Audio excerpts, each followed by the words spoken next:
paréntesis ahí en el estudio que tenemos de Filipenses. Y hermanos, en esta mañana vamos a ver un tema, hermanos, un tema importante, hermanos, que espero en Dios que nos ayude, hermanos, en nuestra vida, y también, hermanos, que nos haga recapacitar sobre el lugar que estamos ocupando nosotros delante de nuestro Señor, de nuestro Dios, y cómo Dios, hermanos, por medio de nuestro Señor Jesucristo, pues nos ha venido a reconciliar con Él por medio de la sangre de nuestro Señor Jesucristo. Yo creo que todos nosotros recordamos el momento en que nosotros vinimos a venir a formar parte del cuerpo de nuestro Señor Jesucristo. Pero antes de venir a formar parte del cuerpo de nuestro Señor Jesucristo, hermanos, escuchamos de la palabra de Dios. Antes de venir a formar parte del cuerpo de nuestro Señor Jesucristo, se nos habló acerca de la palabra de Dios. Y tuvimos esa sensación, hermanos, ese llamamiento por medio de su palabra que nos hizo Dios a todos nosotros. Ese sentir una necesidad de querer escuchar más. Ese deseo o esa necesidad de querer aprender más de la palabra de Dios, y que como consecuencia, hermanos, más adelante trajo a que nosotros viniéramos a la obediencia. Y ese es el encuentro, hermanos, que tenemos nosotros con nuestro Señor Jesús. Nos encontramos con Él y algo tiene que suceder en nuestra vida. Algo cambia, algo se transforma, hermanos, en nuestra vida, algo se mueve, hermanos, en nuestra vida cuando tenemos ese encuentro con nuestro Señor Jesucristo. Yo creo que cada uno de nosotros, de una u otra manera, hermanos, hemos tenido ese encuentro con el Señor. ¿Y qué tanto nos ha beneficiado? ¿Qué tanta diferencia, hermanos, ha causado? ¿Qué tanto cambio ha causado, hermanos, el hecho de habernos encontrado nosotros con el Señor? El saber, hermanos, que Cristo murió por nosotros en la cruz, y el haber nosotros creído en Él, ¿qué tanto ha cambiado nuestra vida? La ha transformado, la ha modificado nuestra vida a tal grado, hermanos, que sintamos que es diferente, que es más agradable ahora. ¿O qué ha hecho Jesús en nuestra vida? Porque hay gente, hermanos, a los cuales se tienen que enfrentar al hecho de conocer a Cristo y no reaccionan de la misma manera en que lo hemos hecho nosotros. Se venía a la obediencia. Hay gente que se enfrenta a escuchar la palabra de Dios, hermanos, y en lugar de obedecerla, hermanos, la rechaza. Y esto es lo importante, o esto es el detalle importante, hermanos. Cuando se escucha de la palabra de Dios, solamente hay dos opciones. Cuando se escucha del sacrificio de nuestro Señor Jesucristo, solamente hay dos opciones. ¿Cuál? O lo recibes, o lo rechazas. Si lo recibes, vas a gozar de sus bendiciones. Si no lo recibes, no vas a gozar de esas bendiciones. Y con Cristo es así, hermanos. Son dos opciones, no hay términos medios. Yo lo quiero recibir a medias. No se puede. O lo recibes o lo rechazas. Pero siempre, hermanos, se tiene que tomar una decisión, ¿verdad? Se tiene que tomar una decisión. Una de ellas es aquel que lucha por conocer más, por aprender más y por obedecer. Y la otra son los que comúnmente escuchamos, dicen, pues yo no he hecho nada, ¿verdad? Y esa es la decisión contraria a la obediencia, ¿verdad? Marcos capítulo 15, hermanos.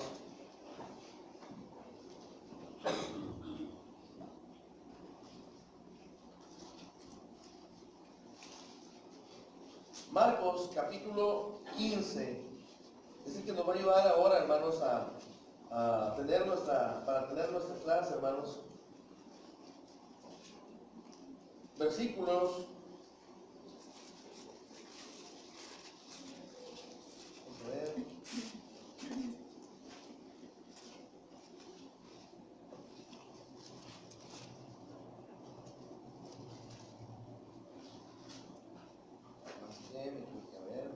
Es Marcos capítulo 15, versículos 20 al 22. Es el momento que lleva de la cruz a nuestro Señor Jesucristo. Es el momento que lo llevan, hermanos, a la cruz del Calvario. Dice, fíjense lo que dice, hermanos. Después de haberle escarnecido, le desnudaron la púrpura y le pusieron sus propios vestidos y le sacaron para crucificarle, dice el versículo 20. Versículo 21 dice, y obligaron a uno que pasaba, Simón de Cirene, padre de Alejandro y de Rufo, que venía del campo, a que le llevase la cruz. Dice el versículo 22, y le llevaron a un lugar llamado Gólgota, que traducido es lugar de la calavera. ¿Ah? Así se llamaba, así era traducido. Fíjense, hermanos, cómo es traducido el nombre. El monte donde fue crucificado nuestro Señor Jesucristo, dice ahí que se llamaba como Gólgota, ¿verdad? ¿Y qué significa Gólgota?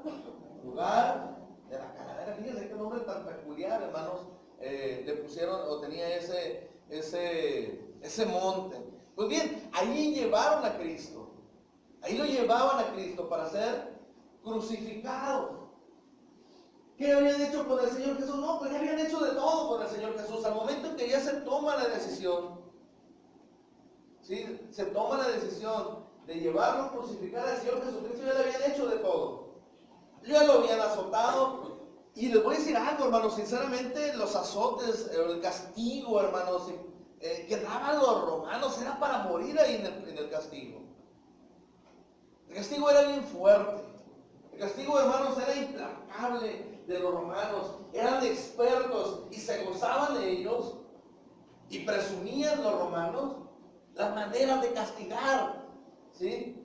Las maneras de castigar, y se inventaban, hermanos, todo tipo de castigos, todo tipo de tortura, hermanos, para aquellos a quienes ellos estaban, o a los que se les ordenaba castigarlos. Tenían de todo tipo de torturas.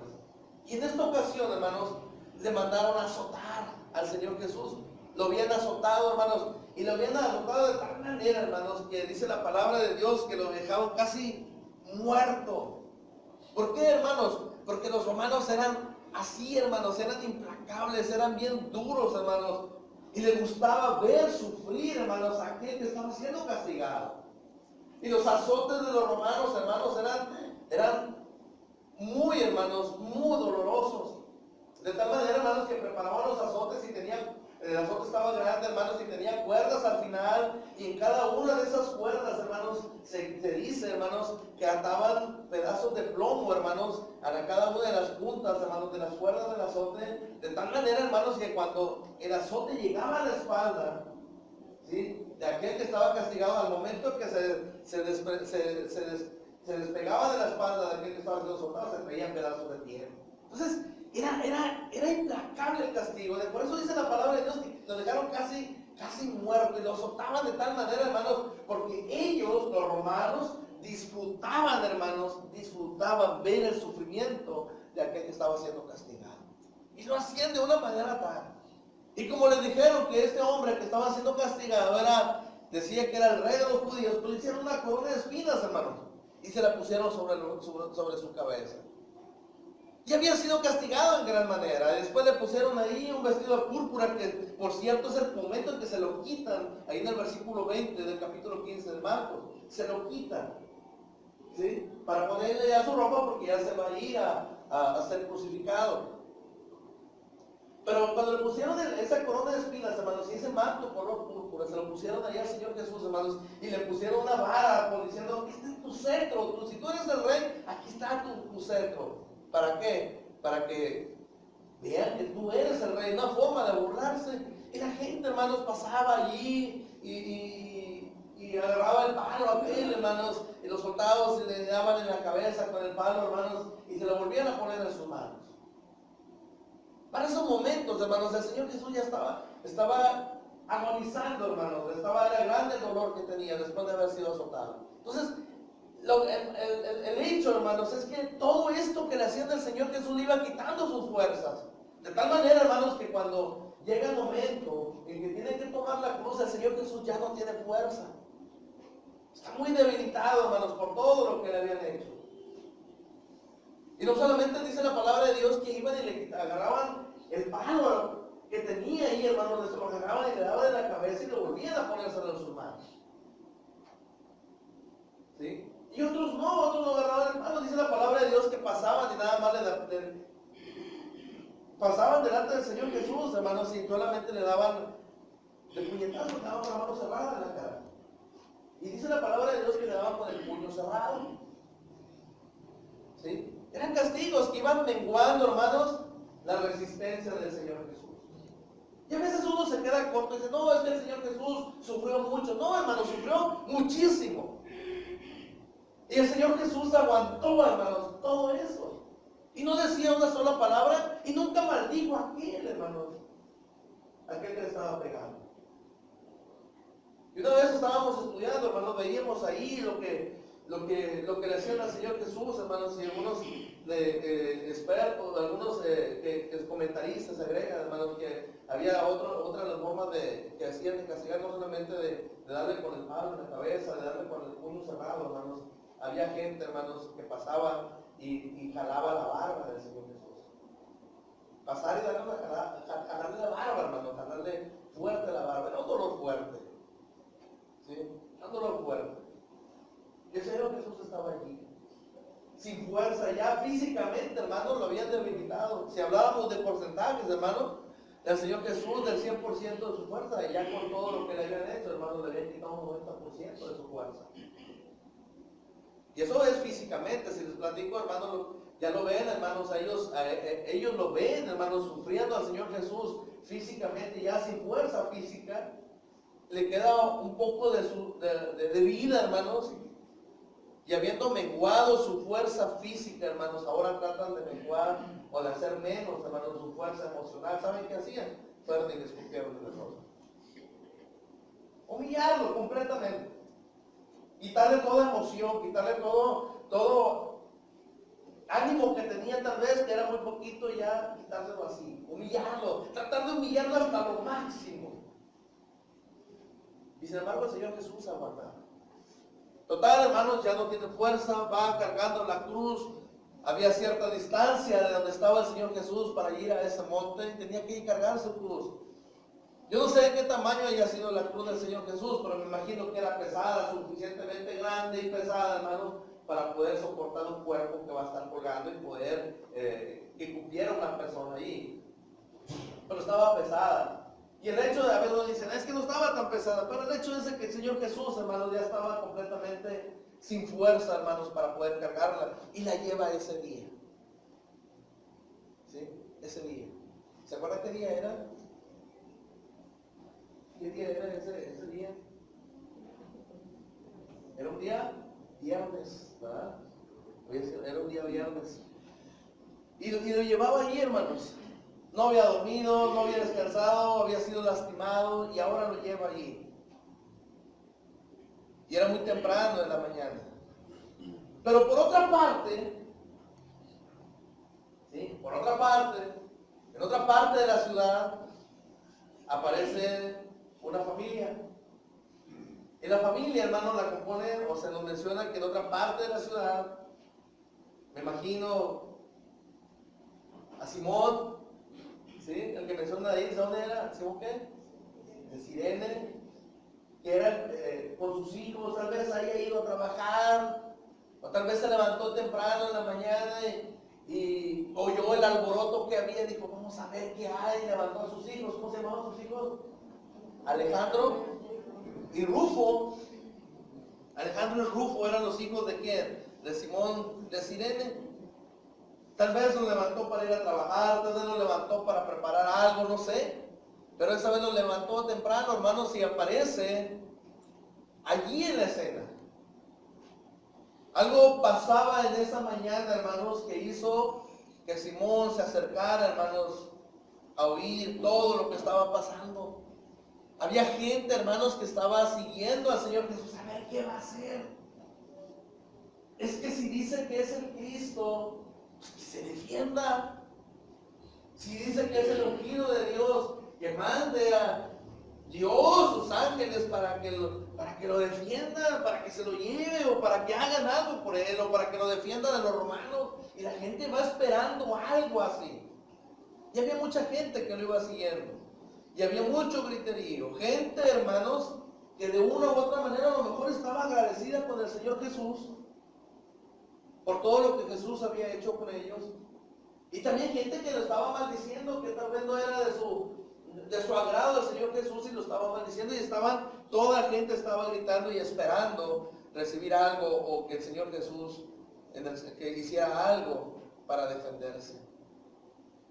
Pero algo estaba pasando ahí en esa ciudad, y Simón, hermanos de Cirene, se acerca ahí.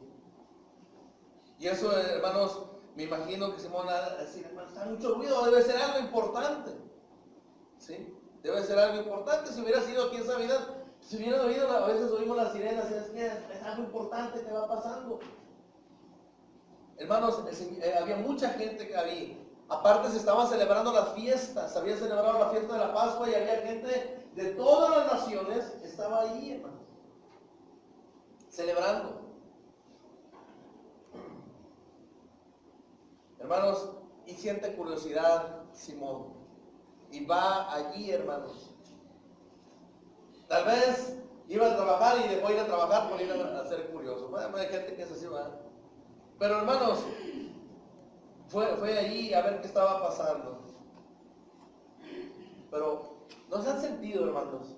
¿No han sentido ustedes que alguna vez algo pasa en nuestra vida que cambia nuestra forma de ver las cosas? A lo mejor algo ha pasado en la vida y dice, es que desde que me pasó esto ya no soy el mismo. Sí, a veces, pues algún accidente que se llega a tener, dice, desde que me pasó ese accidente ya no soy el mismo. Tal vez algún beneficio que hayamos recibido, dice, desde que me cayó esto, desde que gané esto, desde que obtuve esto, ya no soy el mismo, ya cambió mi vida. O tal vez puede ser, hermanos, momentos en que hayamos perdido a alguien, algún ser querido, y desde ese momento ya cambió mi vida, ya no es igual. Hay momentos, hermanos, hay eventos que cambian nuestra vida, ya no volvemos a ser los mismos. Empezamos a ver las cosas de una manera diferente. Y en esta mañana, hermanos, quiero que estudiemos acerca de ese evento. Ese evento, hermanos, que cambió la vida de Simón. ¿Sí? ¿Qué podemos aprender nosotros del encuentro de Simón, de Cirene, con el Señor Jesús? Y lo primero, hermanos, que vamos a ver es que encontrarnos con el Señor Jesús, hermanos, nos va a marcar nuestra vida. Nos marca la vida, para bien o para mal. Pero el encontrarnos con el Señor Jesús nos va a marcar nuestra vida. Y de una u otra manera, hermanos, el encontrarnos con el Señor Jesús nos da valor. ¿Algunos de ustedes habían conocido o habían oído hablar acerca de Simón de Cirene antes? No. Ni en el mundo lo hacíamos a Simón. ¿Hasta cuándo? Hasta que se encontró con Jesús. ¿Sí? Se encuentra con Jesús. Simón hubiera sido una persona completamente desconocida, hermanos, para nosotros. Una persona completamente anónima, hermanos, sin crear ninguna expectativa, hermanos. Pero su nombre ha quedado registrado en la historia, hermanos. Ha quedado registrado en los evangelios, hermanos. ¿Y saben por qué? Por encontrarse con Jesús. Si Simón no se encuentra con el Señor Jesús, nunca hubiéramos sabido que había uno que se llamaba Simón y que era ¿de dónde? Cirene. Nunca hubiéramos sabido de él. ¿Verdad? Nunca.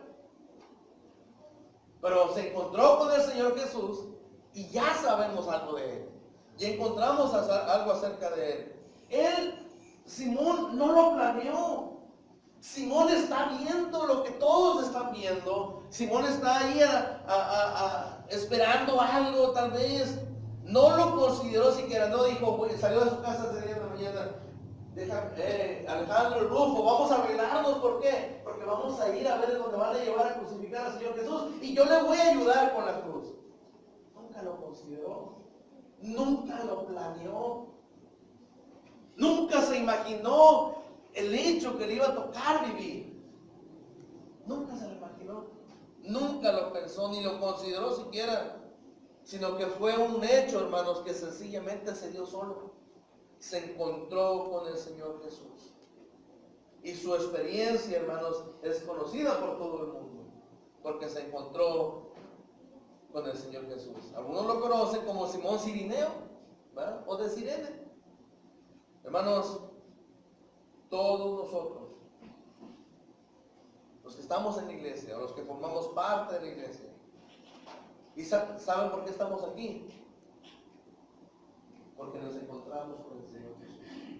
Les decía al principio, de una u otra manera, nos encontramos con Jesús. Algunos de nosotros no lo planeamos, algunos otros sí. Y de una manera u otra buscamos ese encuentro con el Señor Jesús. Y nos cruzamos con Él. Porque oímos su llamamiento, hermanos. Y decidimos seguirle, por eso estamos aquí. Este es el plan, hermanos. La palabra de Dios nos dice que ese es el plan. Que le conozcamos. Que obedezcamos al Señor Jesús. Y ahí, hermanos, está el hecho, hermanos, de que el Señor derrama bendiciones para todos nosotros. Dice Efesios, hermanos, ahí capítulo 1. Algunas veces nosotros hemos considerado, hermanos, es que Dios da bendiciones a todos. Es cierto, Dios nos da bendiciones a todos, cristianos y no cristianos.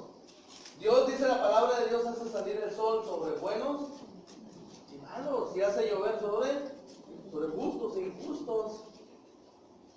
Así es Dios, y da bendición, dice, pues, Dios nos da el sol a todos, Dios nos da la lluvia a todos, todos tenemos bendiciones de Dios. Ah, sí, pero hay bendiciones que solamente se pueden tener cuando uno ha venido a la obediencia. Hay bendiciones que solamente uno puede disfrutar, hermanos, cuando uno se ha convertido a Cristo y ha venido a la obediencia del Señor. Efesios, escribía el apóstol Pablo a los Efesios capítulo 1, versículos del 1 adelante. Fíjense lo que dice el apóstol Pablo, hermanos. Dice, Pablo, apóstol de Jesucristo, por la voluntad de Dios, a los santos y fieles en Cristo Jesús que están en Éfeso. Gracia y paz a vosotros de Dios nuestro Padre y del Señor Jesucristo. Y luego empieza, hermanos, después de saludarnos, empieza a nombrar, hermanos, cada una de las bendiciones que hemos recibido por el hecho de ser cristianos. Siempre es bueno, hermanos, que se nos diga qué es lo que hemos ganado, qué es lo que tenemos nosotros, a diferencia de aquellos que no han obedecido. Fíjense lo que dice: bendito sea el Dios y Padre de nuestro Señor Jesucristo, que nos bendijo con toda bendición espiritual en los lugares celestiales en Cristo. Versículo 4, según nos escogió en Él antes de la fundación del mundo, para que fuésemos santos y sin mancha delante de Él. ¿Nos escogió desde cuándo? Desde antes de la fundación del mundo, dice, en amor, habiéndonos predestinado para ser adoptados hijos suyos por medio de Jesucristo, según el puro afecto de su voluntad. Nos ha adoptado para ser sus hijos. ¿Qué diferencia hay con los del mundo? Que los del mundo somos, cuando estamos, en el momento que estamos aquí en el mundo, somos creación de Dios. Y somos criaturas de Dios. Todos somos criaturas de Dios. Pero ¿qué dice el apóstol Pablo? El que ha obedecido ya no solamente es creación de Dios, dice que ahora somos hijos suyos. Es una bendición. A diferencia, hay quienes siguen siendo criaturas de Dios y hay quienes son hijos de Dios. Dice, hemos sido adoptados hijos suyos. Es una bendición. Hemos sido adoptados hijos suyos por medio de ¿quién? Por medio de Jesucristo. Según el puro afecto de su voluntad, nomás porque Él quiso hacerlo. Y había una parte que está aquí anterior. Dice, nos predestinó desde antes. ¿A quién predestinó? Antes de la fundación del mundo, para que fuésemos hijos de Dios. ¿A quiénes? A nosotros y a los que están afuera también. Pero todavía no han creído. Todavía no han creído. A todos se nos dio un boleto para subirnos al camión de la salvación. A toda la creación. Nada más que algunos todavía no han hecho válido ese boleto, como nosotros ya lo hicimos. ¿Sí? Entonces, es que la salvación no es para mí. Alguien me dijo, es que la salvación para mí, no es para mí, ¿por qué? Porque es que Dios ya los predestinó a ustedes para que ustedes sean. No, los predestinó a todos. Y a todos nos ha dado un boleto para la salvación. Nada más es cuestión de que escojamos si nos vamos a subir al camión de la salvación o no nos vamos a subir. El camión nos está esperando, el camión todavía no se va, porque todavía hay oportunidad de que usemos ese boleto que el Señor nos dio. Y el momento de subirnos a ese camión de la salvación, nosotros nos convertimos en hijos, nos ha adoptado como hijos. Y cuando dice la palabra de Dios, hermanos, fíjense, es adoptados como hijos. ¿Qué quiere decir, hermanos? Dice la palabra de Dios que somos ahora, ya somos, si Dios nos ha adoptado como hijos, ¿quién es nuestro hermano? Cristo. Cristo es nuestro hermano. ¿Quién es el heredero del Padre? Cristo. Y si nosotros somos ahora hijos también, nosotros también nos convertimos en ¿qué? En coherederos con Cristo también. Y Cristo, hermanos, ahí está el amor de Cristo, que Él no quiere la herencia para Él solo, sino que la comparte para con todos nosotros. Y somos coherederos juntamente con Él. Y esa bendición no lo tienen aquellos que aún todavía no obedecen, dice el apóstol Pablo. Sí les sale el sol sobre ellos, sí llueve sobre ellos, pero ellos no son hijos de Dios, son criaturas de Dios. Y en esa obediencia te conviertes en hijo de Dios. Dice ahí, hermanos, seguimos leyendo. Dice, en amor, habiéndonos predestinado para ser adoptados hijos suyos, el versículo 5, por medio de Jesucristo, según el puro afecto de su voluntad, dice, para alabanza de la gloria de su gracia, con la cual nos hizo aceptos en el amado. Somos aceptados simplemente porque hemos permitido que Cristo esté entre Dios y nosotros.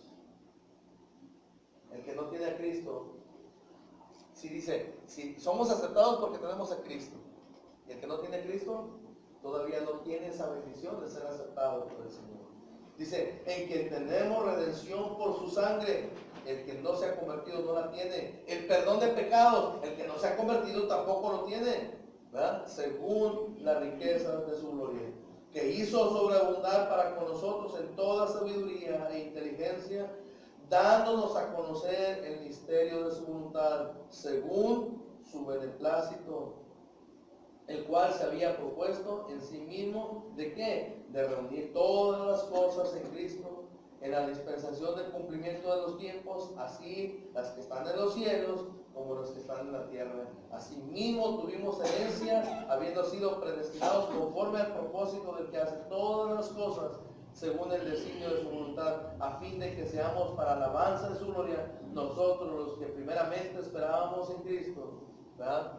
Bendiciones de Dios que tenemos nosotros, a diferencia de aquellos que aún no tienen a Cristo. Son bendiciones de Dios, son muchas bendiciones. Por último, fíjense la gran bendición que tenemos, versículos 13 y 14. En Él también vosotros, habiendo oído la palabra de verdad. Le voy a decir algo, hermanos, algo que me ha pasado con ese texto. Desde que tenía por ahí como de 8 o 9 años, fue el primer texto que me aprendí de memoria. Y siempre me ha gustado leer, cada vez que lo leo me acuerdo. 13 y 14. En Él también vosotros, habiendo oído la palabra de verdad, el evangelio de vuestra salvación, y habiendo creído en Él, dice, fuisteis sellados. Aquí viene lo bueno. Fuisteis sellados con el Espíritu Santo de la promesa, que es las arras de nuestra herencia para la redención de la posesión adquirida para la alabanza de su gloria. Fuiste sellados. Cuando uno viene a la obediencia Cuando uno obedece a nuestro Señor Jesucristo para perdón de nuestros pecados, aparece un sello en nosotros y ese sello dice que somos sellados y que somos hijos de Dios. Y que no se puede tomar posesión de la herencia si no está ese sello. El que no tenga ese sello no entra. Uno va a ir delante, dice la palabra de Dios, que todos vamos a ir a estar delante del tribunal de Cristo y vamos a enfrentarnos ahí a ese tribunal y va a venir Cristo, hermanos, como juez para darle a cada uno según lo que merece: salvación a los de la derecha y condenación a los de la izquierda, vida eterna a los de la derecha y sufrimiento a los de la izquierda. ¿Cómo le va a hacer el Señor para darse cuenta quién le obedeció y quién no? El que tenga el sello. ¿Cuál es el sello, hermanos? El Espíritu Santo. Hermano, pero ¿cómo le hago para tener el sello del Espíritu Santo? En aquella ocasión, en el día de Pentecostés, los judíos le dijeron a Pedro y a los apóstoles: varones, hermanos, ¿qué haremos? ¿Y saben qué es lo que dijeron Pedro y los apóstoles? ¿Qué? Arrepiéntanse y bautícense. ¿Para qué? Para que reciban el perdón de pecados y el don del Espíritu Santo. Ahí está el sello. Ahí está el sello que nos distingue. El que no tenga ese sello no entra. Se puede ser la persona más buena. Se puede ser el mejor hijo. Se puede ser el mejor padre, el mejor hermano, el mejor vecino, el mejor compañero de trabajo, el más ayudador de toda la ciudad, pero si no tienes ese sello no entras a la vida eterna. No hay entrada. A ver, tu sello, pues no lo traigo, Señor, pues no entras. Es que, Señor, pues yo era bien bueno, pero no entras, no hay sello. Pero si yo era buen esposo, no entras, no hay sello. Fue muy buen hijo, pero si no tienes sello no entras a la vida eterna. Haz una excepción conmigo. No, pues después todos van a querer todos que hagan excepciones con todos. Hermanos, la importancia y la bendición de ser diferentes. ¿En cuanto a qué? A las bendiciones espirituales que nosotros tenemos, que a diferencia de las criaturas, que todos somos criaturas de Dios, pero no todos somos hijos de Dios. ¿Se fijan? Esa es la diferencia. Y como criaturas, pues Dios se preocupa por su creación. Y por eso nos da muchas cosas. Aunque no seamos sus hijos. ¿Por qué? Porque somos creación. Malo sería que el Señor hubiera creado algo y no pusiera los medios para que se mantuviera esa creación. Pero Dios es responsable de lo que Él ha creado y nos da todas las cosas. Pero las cosas espirituales solamente se obtienen aquí. ¿Sí? Dice el apóstol Pablo, solamente se obtienen aquí. No hay otro lugar más que dentro de la iglesia, en los lugares, dice ahí, celestiales. ¿Cuáles son esos, hermanos? La iglesia, esos son los lugares celestiales. Ahí se obtienen. ¿Sí? Entonces el apóstol Pablo dice, si hay más cosas, si hay bendiciones de ser hijo de Dios, que otros no tienen cuando no eres hijo de Dios. Entonces, cuando el momento que nosotros tomamos la decisión de formar parte y nos encontramos con el Señor Jesús y nos encontramos con la cruz de nuestro Señor Jesucristo, tomamos la decisión y hemos recibido esas bendiciones. ¿Qué más tengo, hermanos? ¿Qué más hay? Primero los Corintios. ¿Qué más hay para mí? Debemos decir, ¿qué más hay para mí, hermano? Primero los Corintios, capítulo 1. ¿Qué más tenemos nosotros como cristianos? Primero los Corintios, capítulo 1, versículo 26.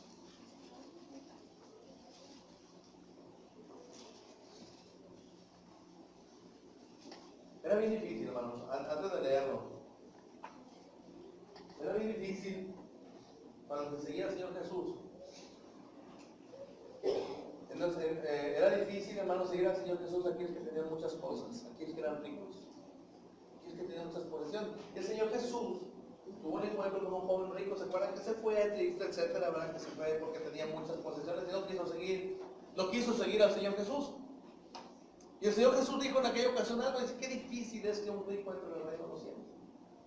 Difícil, ¿por qué? Porque los ricos aman o la gente que tiene cosas materiales les aman.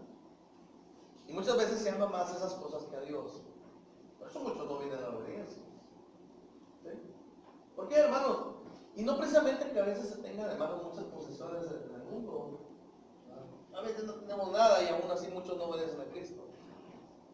Lamentablemente, hermanos, llegamos a la conclusión de que muchas veces Cristo les estorba, hermanos, para lo que ellos quieren hacer, para lo que ellos quieren alcanzar. Por eso muchos lugares vacíos, hermanos, porque Cristo les estorba en su vida para lo que ellos quieren hacer.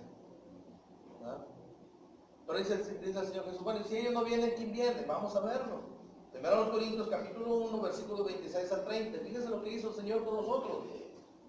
Pues mirad, hermanos, ahí 1 Corintios 1, 26 dice, pues mirad, hermanos, vuestra vocación, o sea, vuestro llamamiento, que no sois muchos sabios según la carne, ni muchos poderosos, ¿sí? Económicamente o tal vez con alguna autoridad, ni muchos nobles, o sea, no eres de una raza muy importante, sino que lo necio del mundo escogió Dios para avergonzar a los sabios. Y lo débil del mundo escogió Dios para avergonzar a lo fuerte. Y lo vil del mundo y lo menospreciado escogió Dios. Y lo que no es para deshacer lo que es, a fin de que nadie se jacte en su presencia. Mas por él estáis vosotros en Cristo Jesús, el cual nos ha sido hecho por Dios sabiduría, justificación, santificación y redención. ¿Qué más podemos pedir? ¿Por qué estamos nosotros aquí? Para que vean a aquellos otros que se creen importantes, para que vean a aquellos otros que creen fuertes, para que vean a aquellos otros que se creen poderosos, que no es necesario tener lo que ellos tienen para poder acercarse uno a Dios. ¿Sí? Les voy a platicar algo que pasó cuando estábamos en la escuela, ahí en Torreón. Ya pasó hace varios años. ¿Como cuántos años? Como 24 años, ¿verdad? Estuvimos ahí en Torreón. Pasó algo muy peculiar, hermano, cuando nosotros fuimos a estudiar ahí. Bueno, en lo personal, cuando me fui a estudiar ahí, pasó algo bien curioso, que no había pasado antes ahí en la escuela. Los que llegamos a estudiar, fuimos 7 fuimos de los que llegamos a estudiar. Y de los 7 que llegamos a estudiar, nada más uno, fíjense bien, de los 7 que llegamos a estudiar, nada más uno era mayor de 25 años. ¿Sí? Nada más uno. Ya señor, casado. Y los demás nos decían que éramos niños. Yo me fui cuando tenía 17, 18 años, por ahí más o menos, a estudiar ahí. Y todos los demás andábamos por ahí, alrededor de los 20 años.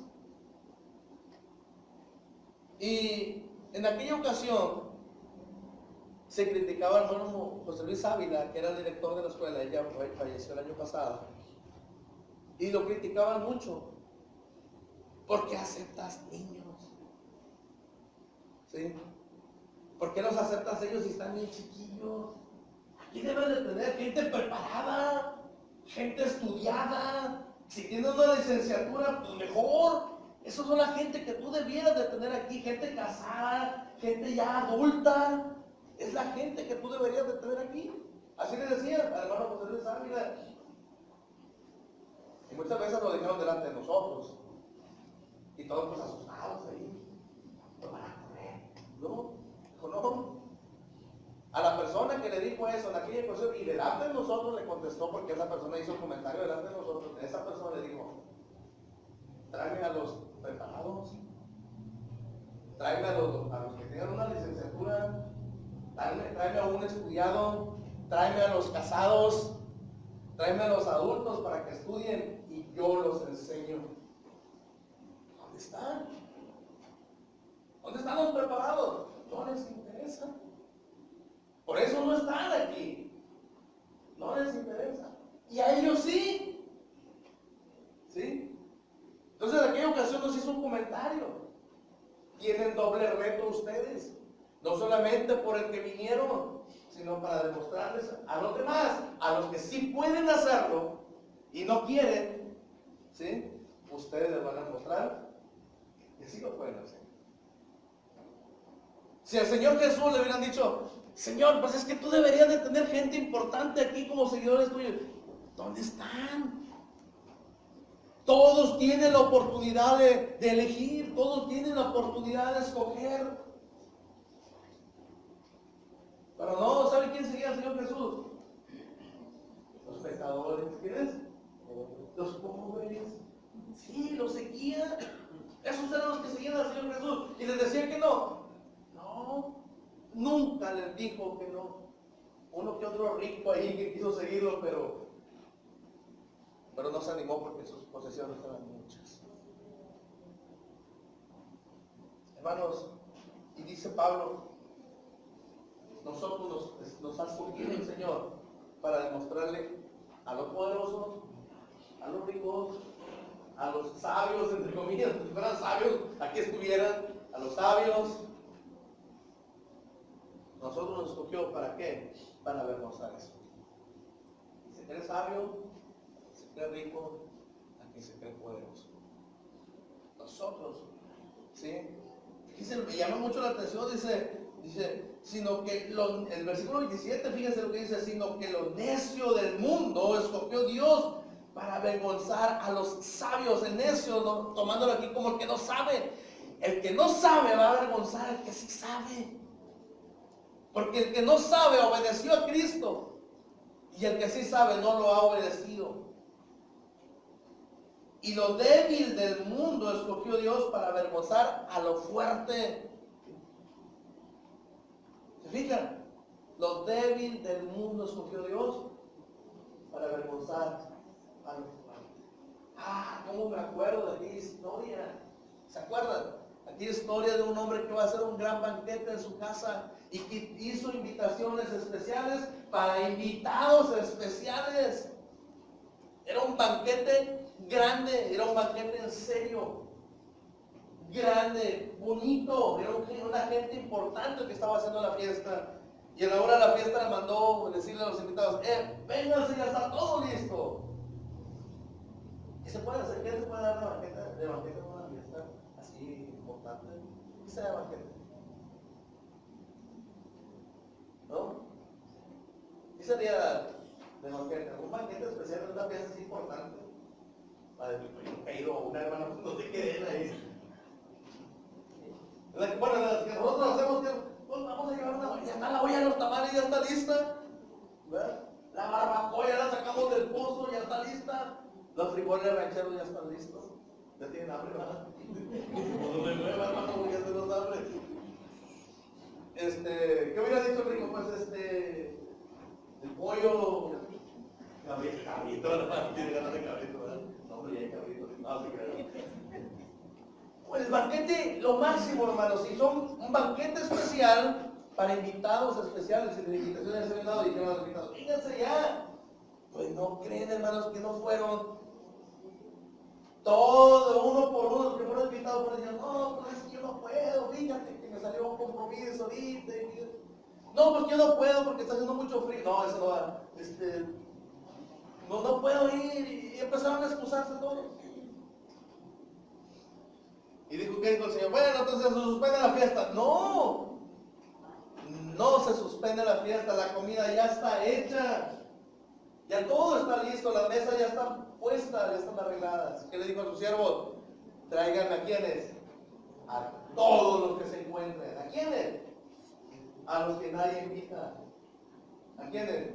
A los pobres, a los que están mendigando. ¿Sí? Tráiganmelo. Y dice la palabra de Dios, hermanos, que los siervos fueron a traer a todos ellos. ¿Cómo se sentirían ellos ahí? Pues siéntese usted aquí con los meseros ahí. Pues nunca nos habían atendido así. Mira, estos son los cubiertos, ¿y esto para qué se usa? No estamos acostumbrados a eso, ¿verdad? Por cierto, ahí en la escuela, cuando estábamos en Torreón, ahí nos enseñaron a usar los cubiertos. Y los que nos dijeron, la única comida que no se come con cubiertos, es el pollo, es que el pollo sí puede agarrarlo con la mano, bueno, ¿qué? Entonces, y cubiertos, ¿y estos cómo? ¿Por qué? Porque no era para ellos.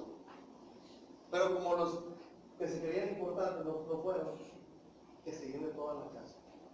Y luego vinieron los siervos y dijeron, Señor, pues nos trajimos a todos. A todos los trajimos, a todos los que estaban en las calles, a aquellos que nadie invita, a todos los que estaban mendigando las entradas a la puerta de la ciudad, todos ya los trajimos. Y luego le dicen, y todavía hay lugar. ¿Sí? Todavía hay lugar. ¿Y qué les dijo? Pues vayan por más. Porque quiero que mi fiesta esté llena. Y saben, yo me he preguntado muchas veces, ¿por qué quiere el Señor que esté llena? ¿Por qué quería que el hombre? ¿Por qué quería aquel hombre que su casa estuviera llena? ¿Saben por qué? Por si alguno de los invitados que habían rechazado su invitación de repente digan, no, siempre sí quiero ir, ya no encuentro lugar. Quiero que mi casa esté llena. Y entraban ahí, dice la palabra de Dios, ¿verdad? Dice que entraban los ciegos, los cojos, ¿verdad? Todos ahí buscando lugar. Y con eso, ¿qué hizo el dueño de la fiesta? ¿Sí? Otro, lo que tú menos, el que tú menos creas que puede ocupar tu lugar, ese lo está ocupando. Nadie no va a estar esperando. Nadie va a estar esperando. Pues vamos a esperar a aquel a ver si quiere venir a la fiesta. No, otro se sienta en tu lugar. Así pasa en nuestra vida.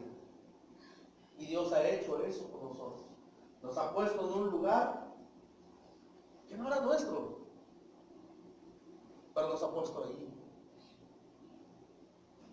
¿Para qué, hermanos? Para que aquellos que no obedecieron, para aquellos que no obedecen, que no se sienten dignos del Señor Jesús, o que creen que Jesús no es digno de ellos, no tengan lugar. Por eso nos escogió a nosotros, lo vil, lo necio, lo más bajo, lo más débil, lo escogió el Señor. ¿Para qué? Para avergonzar lo sabio, lo fuerte, todo eso. Esa es la diferencia, hermanos. Encontrarnos con Jesús nos marca la vida. Y en cierto modo, hermanos, y ahí vamos a concluir por un momento, porque ahorita seguimos después de la cena del Señor, continuamos con el estudio. Al venir al Señor Jesús, nos dio valor. Nos ha dado un valor a cada uno de nosotros. ¿Sí? Y hay gente que entró al banquete, no era importante, y el dueño del banquete los hizo importantes, porque los hizo sentarse en una mesa que nunca se iban a sentar, porque les hizo comer algo que tal vez nunca iban a comer. Y más que todo, ahí les va, les hizo disfrutar de su presencia. El dueño los hizo gozar de la presencia del dueño del banquete, del cual ni por la mente les pasaba que algún día ellos iban a estar delante de una persona tan importante, y que esa persona tan importante se sentara a la mesa a comer con ellos. Como se hacen los banquetes, a ver, todos vamos a brindar para empezar a comer. Y el dueño del banquete, de la fiesta, el dueño del banquete dice, ahora sí, a comer todos, y comen él con ellos. Y eso es lo que ha hecho el Señor Jesús con cada uno de nosotros. Nos ha dado valor. Nosotros valemos no por lo que nosotros somos, sino por lo que ha hecho Cristo en nuestras vidas. Y al momento que nosotros vinimos al encuentro con el Señor Jesús, nuestra vida vale bastante delante de Dios, que es la parte importante, o que es la parte donde debe de valer nuestra vida. Y no vamos a quedar, hermanos, vamos a hacer un paréntesis y ver, hermanos, que podemos disfrutar de eso, y ver que el encuentro con el Señor Jesús cambia nuestra vida, como cambió la vida, o como hizo que Simón de Cirene apareciera en la historia, porque lo obligaron a que cargara la cruz de Cristo. Vamos a ver algunas cositas más importantes también acerca de esto. ¿Alguna pregunta, hermanos? ¿Algún comentario? ¿Aquí de este lado? ¿No? Es bonito disfrutar de esas bendiciones del Señor. ¿Alguna pregunta, algún comentario de acá de este lado? Hermano, yo creo que los ricos creen que el evangelio es nada más para los pobres. No, claro que no. No, no, no. Ellos están muy ocupados. Están muy ocupados, hermana. De hecho, por eso la idea del Señor Jesús y por eso el comentario del Señor Jesús cuando dijo, ¿cuál difícil? No digo que era imposible, pero es muy difícil que un rico entre en el reino de los cielos. ¿Por qué? Porque los ricos normalmente aman mucho lo que tienen. Y normalmente aman más eso que tienen que a Dios. Lo difícil, hermana, de esto es que a veces muchos no son ricos y a veces no tenemos nada. Y a veces ni con eso, ni siquiera somos capaces de amar a Dios. Amamos otras cosas. Pero así sucede, ¿verdad? Muchos son los llamados. ¿Verdad? Entonces, dejamos pendiente, hermanos, vamos a pasar a la cena del Señor. Vamos a cantar un himno, hermanos.